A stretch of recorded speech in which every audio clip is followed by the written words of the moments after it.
Assalamualaikum warahmatullahi wabarakatuh. Bagaimana kabar kalian semua anak-anak? Alhamdulillah, mudah-mudahan kalian semuanya dalam keadaan sehat walafiat serta selalu mendapat rahmat dan taufik dari Allah Subhanahu wa taala. Anak-anak sekalian, pada kesempatan kali ini Bapak akan mengajar kalian tentang materi zakat, khususnya zakat fitrah. Sebelumnya, mari kita berdoa terlebih dahulu. Bismillahirrahmanirrahim. Rabbi zidni ilma warzuqni fahma. Anak-anak sekalian yang Bapak cintai dan Bapak banggakan, sebagai seorang muslim, kita berkewajiban untuk melaksanakan kegiatan yang sudah tercermin dalam rukun Islam yang berjumlah 5 rukun. Ya, yaitu membaca syahadat, melaksanakan sholat, membayar zakat, melaksanakan puasa, dan menunaikan ibadah haji. Nah, pada saat ini kita akan mempelajari rukun Islam yang ketiga, yaitu membayar zakat. Nah, ini adalah beberapa materi tentang poin-poin zakat fitrah yang telah Bapak rangkum. Nah, baiklah anak-anak, kalian bisa lihat yang pertama yaitu ada pengertian zakat fitrah. Ada pengertian zakat ya. Zakat artinya adalah suci atau kesucian.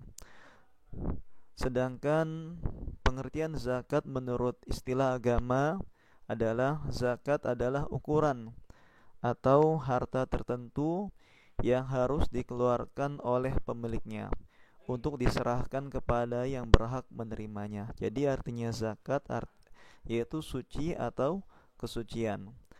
Jika menurut istilah agama, zakat adalah ukuran tertentu yang harus dikeluarkan oleh pemiliknya untuk diserahkan kepada yang berhak menerimanya. Selanjutnya, tujuan zakat adalah sebagaimana yang telah tercantum dalam Al-Quran surat At-Taubah ayat 103, yaitu agar harta yang kita miliki menjadi bersih dan suci. Jadi tujuannya yaitu tujuan zakat agar harta yang kita miliki menjadi bersih dan suci. Kemudian zakat fitrah disebut juga dengan zakat jiwa nih anak-anak. Artinya apa? Artinya setiap orang yang beragama Islam wajib membayarkan zakat, baik bayi yang baru dilahirkan atau orang yang tua, yang bertujuan untuk mensucikan tiap jiwa pada setiap tahunnya. Jadi zakat fitrah disebut dengan zakat jiwa yang bertujuan mensucikan tiap jiwa pada setiap tahunnya. Kemudian jumlah zakat. Nah, ini adalah jumlah zakat yang harus kita bayarkan. Jumlah zakat per orang atau per jiwa adalah sebanyak 1 sok. 1 sok ini sekitar 3,1 liter atau 2,5 kilogram. Kalau zaman Nabi, bayar zakatnya itu dengan kurma atau gandum. Jadi zakat ini membayarkannya sesuai dengan makanan pokok yang biasa kita makan. Kalau di Indonesia umumnya makanannya adalah seperti beras ya. Nah, kemudian bagi suku Madura biasanya jagung. Bagi suku Papua biasanya makanannya adalah sagu. Kemudian orang yang wajib zakat adalah siapa? Adapun orang yang berkewajiban membayar zakat fitrah adalah orang yang mempunyai kelebihan makanan sehari semalam dalam keluarga itu, yang hidup sejak awal sampai terbenamnya matahari akhir bulan Ramadan. Jadi yang wajib bayar zakat yaitu orang yang mempunyai kelebihan makanan sehari semalam dalam keluarga itu. Adapun misalnya contoh, ada orang yang tidak mempunyai harta untuk makan keesokan harinya. Nah, itu tidak wajib membayar zakat. Karena yang wajib membayar zakat adalah orang yang mempunyai kelebihan makanan sehari semalam dalam keluarga itu, yang hidup sejak awal sampai terbenamnya matahari akhir bulan Ramadan. Kemudian waktu pembayaran zakat fitrah. Nah, ini adalah waktu pembayaran zakat fitrah, yaitu saat terbenamnya matahari pada penghabisan bulan Ramadan atau malam takbiran. Nah, ini adalah waktu utama ya anak-anak ya, sampai sebelum sholat Idul Fitri. Jika kalian sudah punya bukunya, nanti ada dijelaskan di situ. Ada waktu utama, ada waktu mubah, ada waktu haram, waktu pembayaran zakat fitrah. Nah, jadi waktu utamanya yaitu saat terbenamnya matahari pada penghabisan bulan Ramadan atau malam takbiran sampai sebelum sholat Idul Fitri. Ini adalah waktu utama. Ataupun boleh juga membayarnya yaitu mulai awal 1 Ramadan.